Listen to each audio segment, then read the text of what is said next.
loaded on my machine to play with it. Yep. Yep. All right, good. So let's go ahead and take a look. There's one thing that I wanted to point out that we didn't get to in the first session, and that is the search feature. So you notice you have a search bar at the top right here. You also have a search button down here. They actually bring up the same thing. So I could search for, I don't know, Washington. And that's going to give me a list of all these different things that have Washington in them. And then I just select the one that I want, double click, and it's going to fly me to that location. And then, of course, once we get there, it's going to download the satellite data and all that fun stuff. But the search feature can get you around. And you'll notice there are a lot of Washingtons. We could go to Washington, Zimbabwe if we want to. And it's going to take us out, move us over.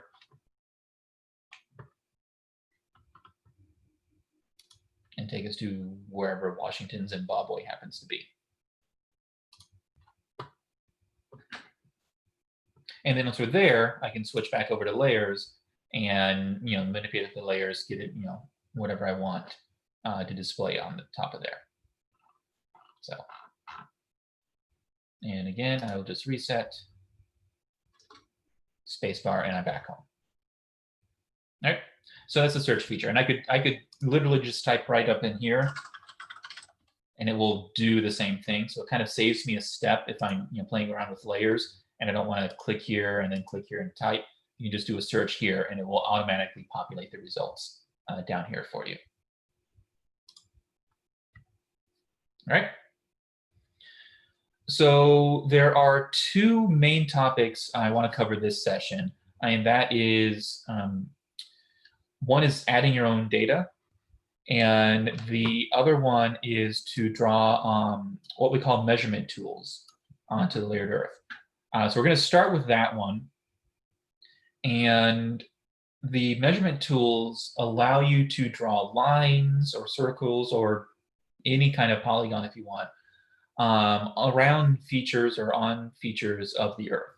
And so this can be a way to draw a line between two cities and get you a rough estimate of the distance, or a circle around a volcano and give a rough estimate of, the explosion might be this large. That means anything in the circle is in danger. Or you could have the polygon and map exactly to, like lahar flows of previous eruptions, things of that nature. So to access these, you go to the projection button at the top here and click on that. And you'll notice that pre-flight switches the way it looks. So if I go back here, it goes from essentially a dome view to a flat projection map. And this is to make it much easier for you to draw lines and circles. So that you're drawing things on a flat surface, and you're not going to see any weird contour effects happen. But when they get drawn on the dome, when you're done with this and you go back to normal mode, RenderBox will be showing this on the dome properly. So it's go through the fisheye correction and all the hoops that it has to jump through for that.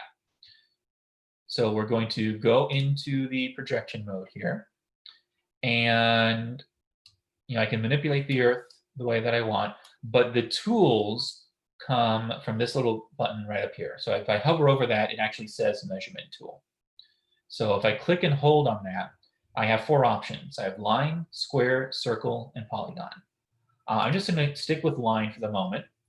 And if I just click and drag now down on the Earth, it automatically draws a line across the surface of the Earth for me. And if I hover over either of the endpoints, it tells me exactly how long it is, the heading, the direction that it's pointing, the height change from one point to the other.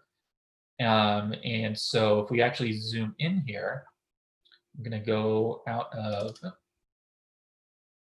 going to go back into the hand mode, if I can find it there. And the hand mode lets me manipulate the map even though I have a measurement tool on there.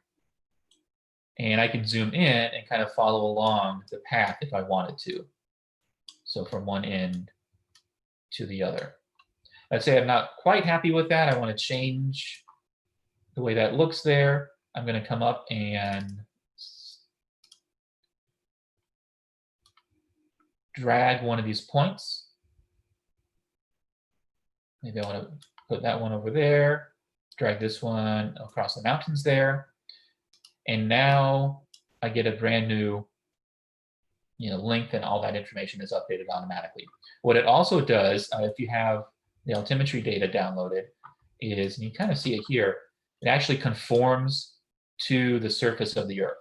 So it's not just arbitrarily drawing a flat line some distance above the Earth, it's following the contours of the elevation. So it's going up mountains and down valleys and all that fun stuff. So you can kind of see it as we zoom out there. Okay.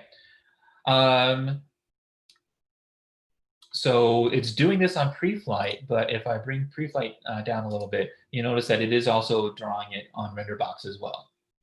So as soon as you draw it on the pre-flight, it updates onto RenderBox. And the beauty of this here is, especially if you have SciTouch, is that you can manipulate this with SciTouch on the dome as well. So you can kind of draw the rough shape that you want and then manipulate it on the dome with SciTouch if that's something that you want to do.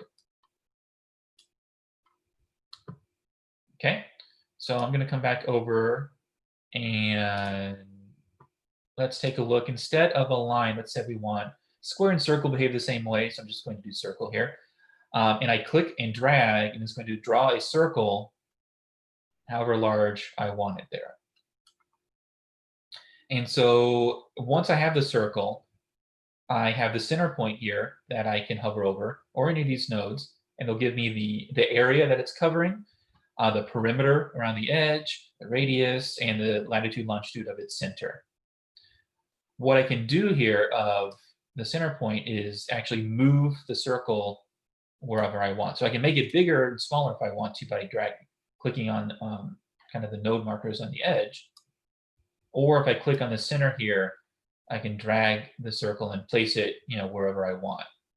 So we could say, okay, blast radius of, maybe 100 kilometers or so.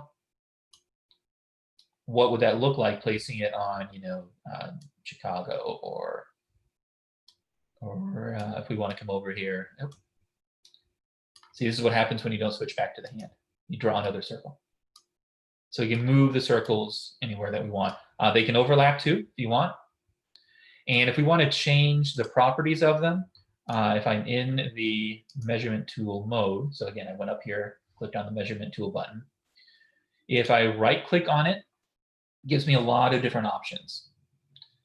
So if I go into tool color, that's going to give me more options than I want to deal with for the color of this. But if I would just want to say, I instead want it to be kind of a blue color, I just select blue, and now this circle is a nice blue color. So overlap them, and you get kind of a purplish color, which you would expect. But since I drew this circle second, it's overlaid on top of the initial one here.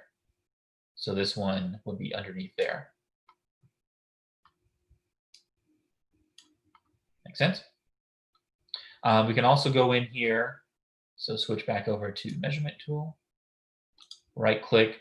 And you can set the width. So if you want in this case of circles and shapes and whatnot, the outline to be thicker or thinner, you can do that. I can just delete that particular circle. If I end up, I don't really want that, I want it to go away, I can do that.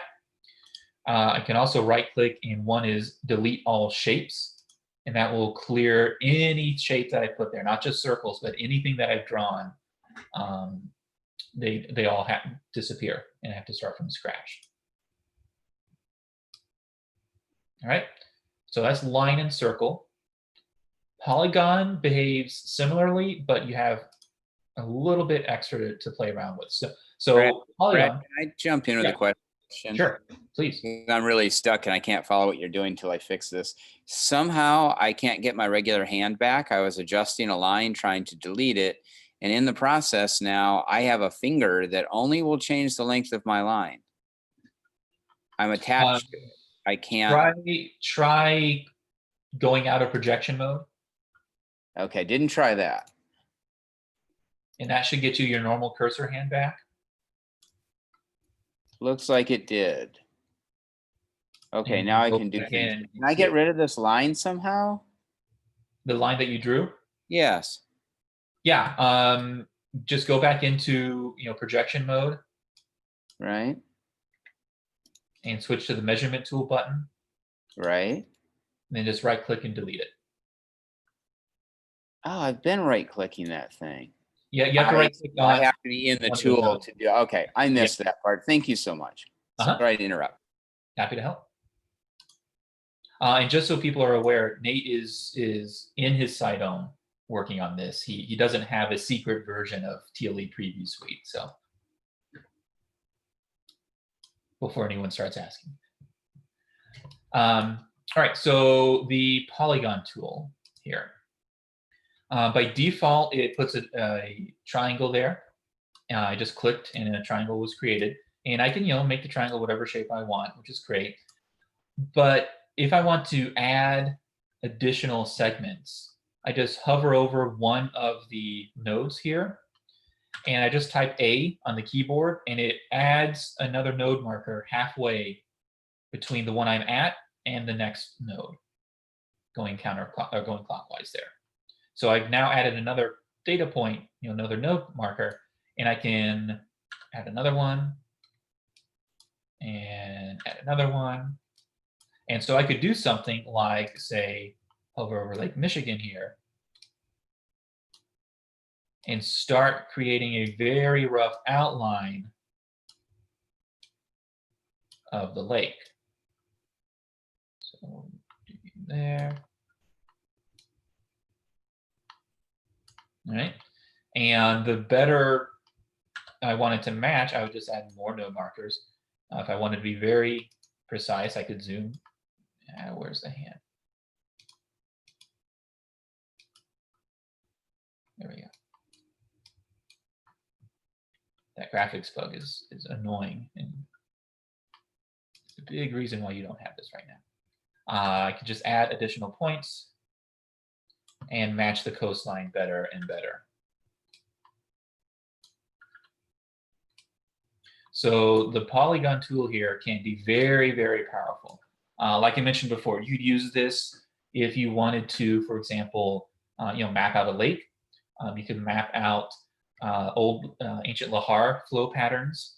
So I've done that before. I don't have that on this system, but we actually, Scott did this, mapped out the lahar flows. So we overlaid a map, which is bringing in your own data, which we'll cover here in just a minute, overlaid that over Mount Rainier, and then traced out the old lahar flow patterns using the measurement tools, and then just took the map away. And so you don't have this clunky map on top of the terrain. You just have this shape that's semi-transparent. And at that point, if I go back into just normal projection mode here, say I have a very, very rough Lake Michigan there. Now I could take that and notice that all the node markers are still up there. If I click on the center one here, I can actually move this and overlay wherever I want. So it's like, what if we drop Lake Michigan on Florida? We bring it down here. What is the size of Lake Michigan compared to Florida? Sizable. So you could do kind of size comparisons like that. Or, okay, what if Mount Rainier blew again? What towns nearby are in danger? And then you could do a comparison between, say, Mount Rainier's last explosion and Mount St. Helens last explosion, which people are much more familiar with Mount St. Helens, right? It's very, very small compared to Mount Rainier's last explosion. So you can do, kind of compare what people are, may have a little bit of an understanding about to what they don't. So I'm just taking a glance through the chat window here. Let's see. Are the sizes real? The sizes are real. So I mean, they are going to be projected the same way that everything else is projected in your dome. So it goes through the fisheye correction so that it looks proper on the dome. But the shapes that you draw, that's when you go into projection mode, it kind of flattens it out so that you can kind of draw the shape, on the flat Earth there. And then when you go back into normal mode, it puts it, it warps it so that it's contouring properly to the Earth's surface, if that answers your question. So the polygon tool, it can take a while to set it up, but once you do, it's ready to go. You can save this into a favorite and manipulate it whenever you want. Now, there are a couple options here for once you have the shapes here drawn and displaying. So we have, let me try, and my mouse was doing this the other day, but maybe it's not doing it anymore. There we go. So there are technically 2 mouse buttons that you can use. And on my system, it's working on RenderBox and not Preflight for some reason. But I have a 5-button mouse. And this maps to if you have a SideTouch, the SideTouch handheld device, the buttons on the SideTouch map to a 5-button mouse. And so one of the buttons on my mouse here, if I click it, just hides all of the shapes. So they're still there, they're just invisible. So it's like a quick way to turn that layer on and off. So you could have these created and map, put position wherever you want them, turn them off, save the favorite, and then when you load the favorite, they're ready to go. All you have to do is turn them on when you're ready to turn them on. The other button removes all of those node points, which just makes the shapes look a lot cleaner. You do lose the ability to move them around because you don't have that marker there to grab onto, but it does just make them look a lot cleaner. You don't have anything distracting along the edges.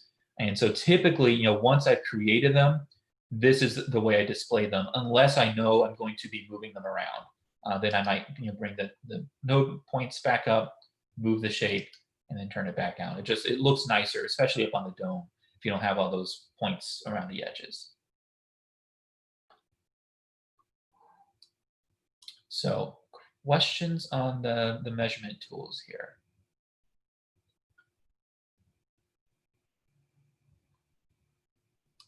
So, it's a nice feature in TLE.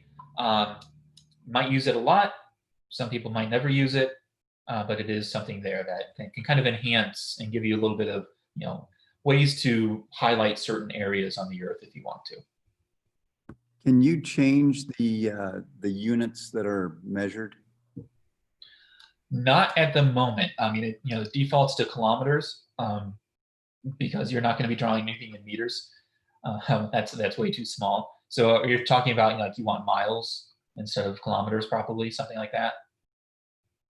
Not at the moment. It just uses the scientific units. Probably wouldn't be hard to throw that in as an option, as a preference.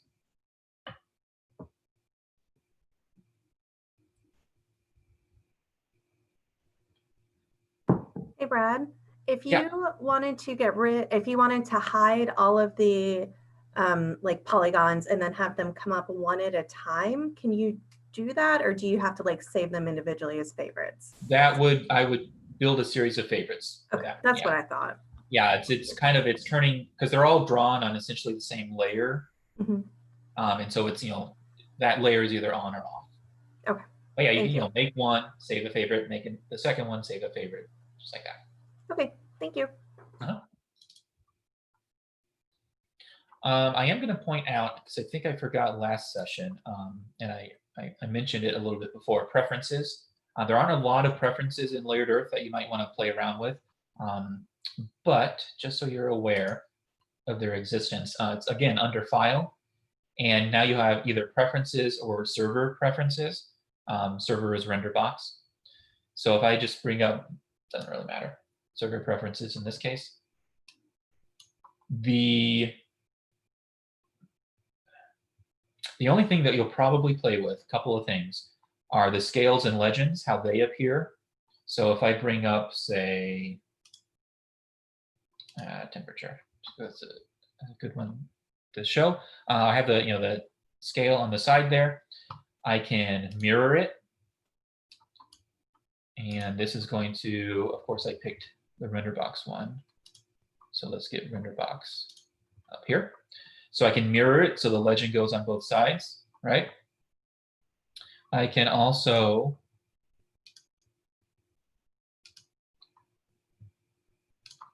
be smart and just go into the pre-flight preferences. This UI things. So I can mirror them like we saw. And then I know it's getting really hard to see here, but you have the altitude, the azimuth, and the size. So you can position these wherever you want in the dome. So if you have people kind of looking both ways, you can have them on both sides. If you want it right in the front along the base of the dome, you can do that. If you need it to be bigger for people to see, you can do that. So you have a lot of customizability when it comes to where those are positioned. And those are built into the layer. So the layer either has that information or it doesn't. But if it does, this is how you can manipulate what it looks like. And the only other thing that you might play around with is the sensitivity for most likely just the zoom. This is as I'm zooming in and out of the Earth. If I make this a lot less, then this is a lot slower. If I go all the way here, then one little click of the mouse wheel is moving me really far here. So probably somewhere in the in the middle is where I liked it. On my preview suite, doesn't mean this is where you'll set it for your system. And so just like Starry Night, I can set the preferences here. So when I'm controlling it with my mouse on pre-flight, that can control differently, behave differently than with my RenderBox view and either SciTouch or in Preview Suite with my mouse on RenderBox. But those are really the only preferences that you might play around with, is how the scales and legends are displayed and how quickly, like the zoom or the Earth spins as you're moving it with the mouse or with SciTouch in your SciTouch. So any questions on that?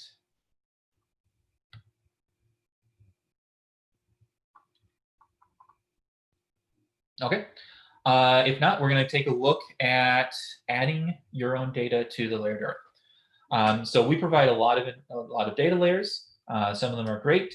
Science on a Sphere has a lot of data layers. Not as many of them are great, in my opinion, but there are still some nice ones there. But you're probably going to run into cases where you want to add additional information to the Earth. And so you have two options for this. Either you're very skilled and you can create the data layers yourself, in which case, fantastic. Or you're going to be doing probably Google searches or asking other people who know how to make these for the data layers so that you can then put them into TLE yourself. So we're not in this session, unless we end up having lots of time. The goal is not really to cover creating your own data layers. It's once you have them, how do you import them into the layered Earth in a decent way to make it easy to use and display on the dome. So when you first get Preview Suite, the version of layered Earth, you'll have all the data layers over here. You'll have Science on a Sphere, and the goal is to have also you'll have a user added spot right down at the bottom here, but yours will be completely empty because you won't have added any of your own own data to layered Earth yet. Mine, however, I can expand, and we actually have some layers that I've preloaded onto my system here. So if we take a look at Washington DC here, and I turn on the outline there, you notice over here, it might be hard to see, a little red symbol kind of appeared there. So I'm going to have to get to Washington, D.C. first to figure out what exactly is going on here. So I have an outline there. That's great. What does the shape do? Okay, that probably colors in what that outline is. What is this DC overlay? Aha! So this is a combination of work that Mike and I both did. Mike got the map of the original outline of the District of Columbia before Virginia bought their part back, and it was originally this square pattern, and so Mike downloaded that, imported it into the layered earth, and at the right angle so that it lines up pretty well with Washington D.C. today. So we can see, pretty good job. What I did is I went online and I found the original stone markers, or at least the ones that are left, the GPS locations of those, and used the shape tool to create an outline of that. I actually did this in Google Earth to create it, but then just exported that and dropped that into layered earth, and it just matched up perfectly here, or at least mostly perfectly, with the original drawing there. We also have, Mike has a whole set of Civil War data that he has there. I am not a history major. Mike has taught history, but a lot of these words are familiar. I do know a little bit of Civil War history, but we would have to zoom into the right areas for these things to display on the earth. And I might have just caused it to crash. I've never actually tried loading that. Oh, there we go. Just loading it in for the first time. It was kind of big. So we have the Northern Virginia campaign, where we have troop movements from both sides mapped onto the actual satellite data, if we zoomed in, of the earth.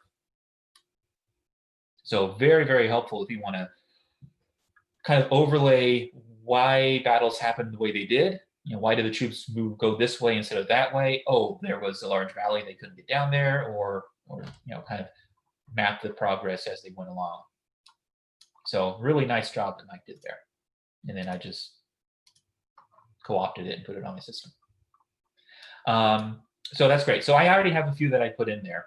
Let's say you have a data set that you want to add to your system. The file format is either KML or KMZ. KML, it's what, Keynote Markup Language, if I remember right. And the KMZ is just the zipped, compressed version of that. That's all what the KMZ stands for. This is a file format that was pioneered by Google Earth.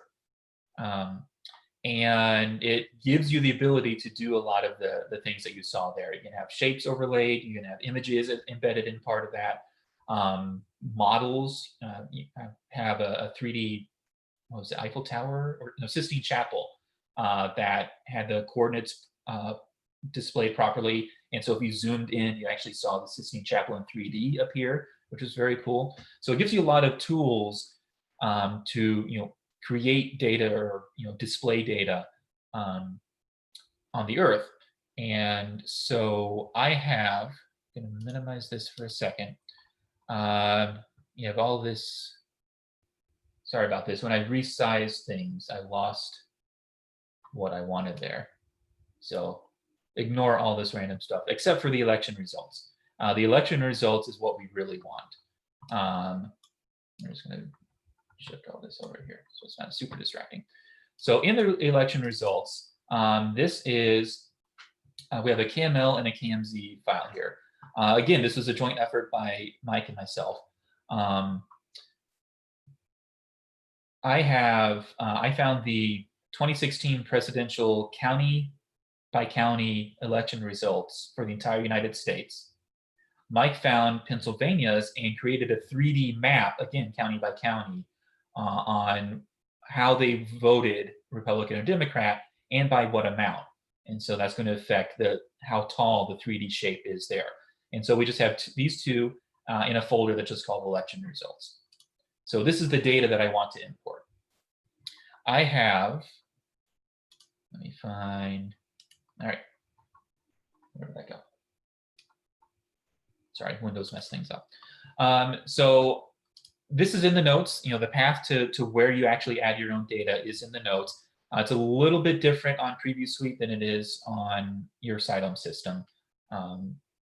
But there is somewhere underneath, like layered earth, is earth data, which is where all of the data layers live.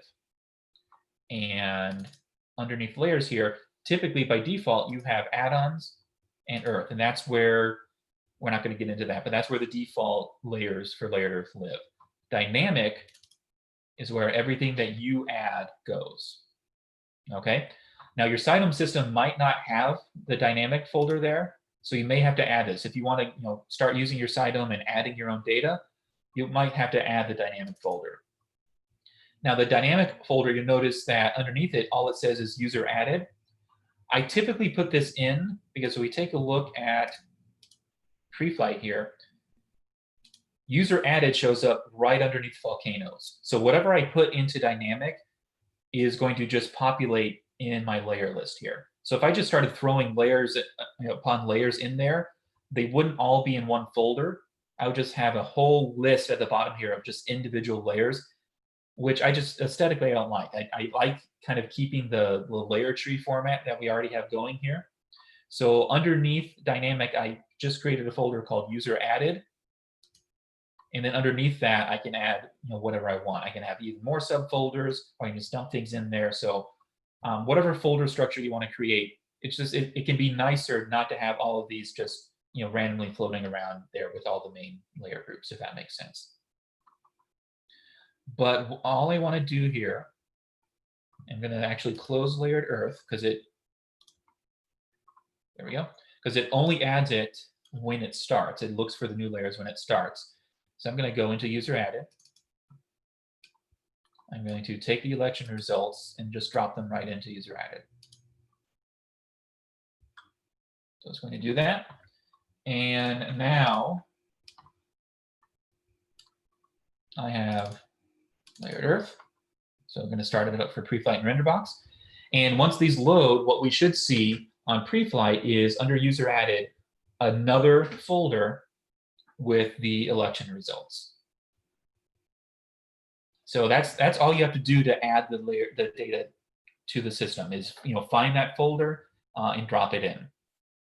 On your Cytome system, they don't actually share that folder, so you'll have to add it to both Preflight and Renderbox. So if you add it to Renderbox, you won't see it on Preflight to access it, and if you put it on just on Preflight, it won't show up on the dome, which is kind of pointless. So you just want to make sure that you put it in the same place on both.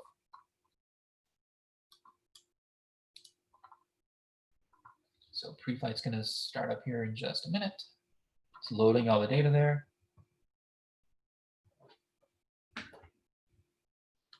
There's a lot.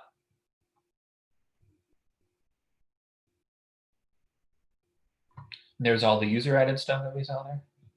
A lot of the Civil War stuff. Thank you, Mike.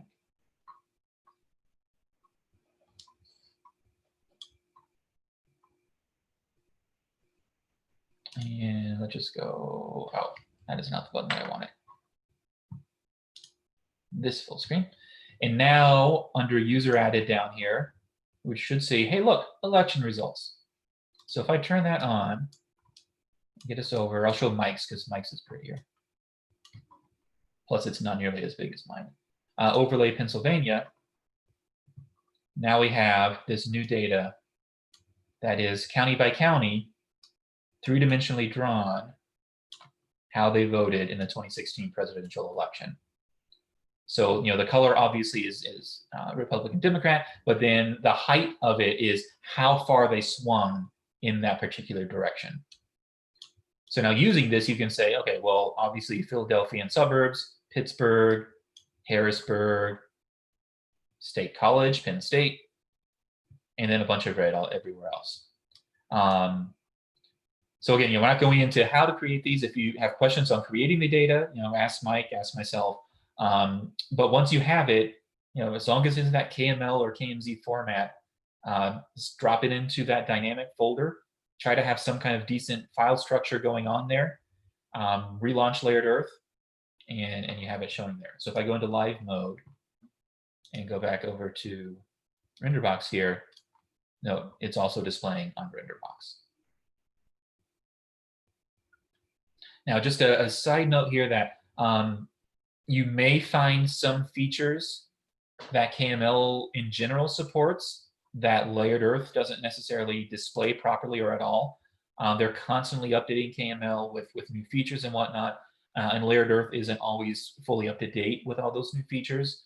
So if you are trying to add your own data and it's not looking right or not working, definitely get in contact with us. We'll try and help you figure out, if you're doing something wrong or Layered Earth isn't working right, or if it's just, okay, that's a feature that isn't supported yet, and we can get to work on that. But that's how you add data to Layered Earth. So any questions on that? I have a general Layered Earth question. You might Yes. have covered this in the first one, but I was at a work meeting. So with the Layered Earth, when we get it and we're able to like put it on our computer, are we able to use this temporarily to like do virtual lessons just like we can with Preview Suite? Like, has the user agreement been kind of loosened for right now? You can treat Layered Earth like Starry Night. Okay. Like Scott was saying, until you hear otherwise from us. Okay. Because Simulation Curriculum is the same company that originally created the desktop version of Layered Earth, so it's the same negotiation going on with Layered Earth as it is for Starry Night. So yeah, you can use it in the same format until you hear otherwise from us. And Thank you. Maggie, I didn't among want to those break the things, rules. as soon as I get, Brad and I both get stable versions. One of the things that I'm going to be doing is putting together a couple of TLE shows. Little things that we can send out, sort of like, hey, you want to visit like the 10 coolest mountains in the world? Here's the favorites for that and some of the background info. And then now with the TLE, actually, Alicia was asking me about some of the Civil War stuff. We're going to try to redo that. The files were not created for TLE originally, so the fact that they work at all is really, really great. So we're going to try to refine some of that and have some content out to you from Brad, myself, and Eric. So, once you have that sort of information and you've got this in front of you, we'd love to be able to give you some content to use. That's fabulous. Thank you guys so much. I just wanted to double check because, I don't want to break the law. So just wanted to check.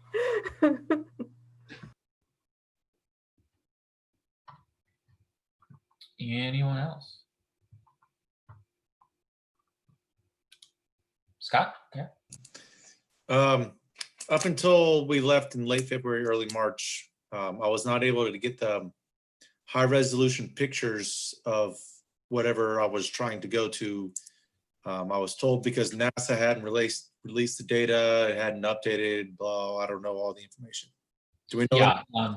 Yeah, I covered that in the first session, and that's part of. Yeah, no, that's fine. Well, I covered part of that. NASA, it was about a year and a half ago, basically said, we're shutting these servers down. This is your 2-month warning, which affected not just us, but a lot of other people. And so everyone was scrambling, and then it went down for a while, and then they brought some parts of it back. And then they said, stay tuned. And then some parts stopped working, and then it started working again. And so Clint has been trying really hard to basically, bypass what we can bypass on that. I think we're to a point where, it's working on my Preview Suite, and it's been working on our test system. So there should be a Layered Earth update coming out that will allow you to have that function again, if it's not already. So I would test it, the layers, and just see it. And if it's not working, because we had it mostly set up, and then the old one started working again, and so we kind of went, well, but then they stopped working again. So we're at this point, Clint has little to no faith in NASA's ability to keep those servers going. So he's been painstakingly finding the data in other places. So once we have that all squared away, and we're sure that yes, this is all stable and whatnot, we'll get that out to you. Science, it's been a headache. Data has always been poor resolution on Layered Earth, in my experience. Of a couple Science Hemisphere, yeah. It's almost unusable. There are some things that work, but yeah, Science on a Sphere, for the most part, most of their layers are a lower resolution, and weren't designed to be blown up on as big as they are on Dome. So a lot of the layers, yeah, don't look great, but there are some very useful layers. A lot of animated layers, some hurricane seasons, some like sulfates and atmospheric particles animations. So there are some neat things in there, but yeah, a lot of kind of the base ones are resolution wise not the best, but they're free. Well, I mean, if you live in the US, you already paid for them. But... Okay, well, it is lunchtime here. So I'm gonna go ahead and, I'll stick around for another couple of minutes if anyone has questions that they think of. After lunch, we have 2 sessions in a networking room. So Scott and I, if you've been going through the kind of intro to Starry Night in ATM4, or kind of the maybe the slightly beyond the basics, and you're a little bit more familiar with ATM4, we have an ATM4 obstacle course where we have kind of a series of tasks for you to do, mostly in ATM4, but it will require setting some things up in Starry Night. That will kind of step you, they mostly lead from one to the next. And you'll have a little tiny, show at the end of it. Probably won't get through all of them, but I think we have like 14 or so kind of steps to do. So if you want to do kind of a hands-on ATM4 slightly guided activity, that's in that session, the ATM4 obstacle course. If you want to learn how to create custom databases in Starry Night, Dave Bradstreet is your man. He's going to be doing that in the other session there. It's not, it's non-trivial, but it's, it's Dave Bradstreet teaching, so it's always a blast. So those are the 2, official sessions, and then we have the final room open for just kind of general networking. So if you have conversations going with other attendees, or we'll have a few Spitz people there, kind of going in and out probably. So you might catch us there and ask a question. It's there for you to kind of do whatever you want. Eat a longer lunch, or whatever you want. So that's the networking room. So that'll be open all afternoon until the end. So I think the rest of the evening, the afternoon, we have just 2 sessions. So we only have 2 concurrent sessions the rest of the day. So, okay, it looks like until 5 o'clock. So the next 3 sessions, that networking room is open. So, all right. Maybe see some of you in the lunchroom. If not, that's later.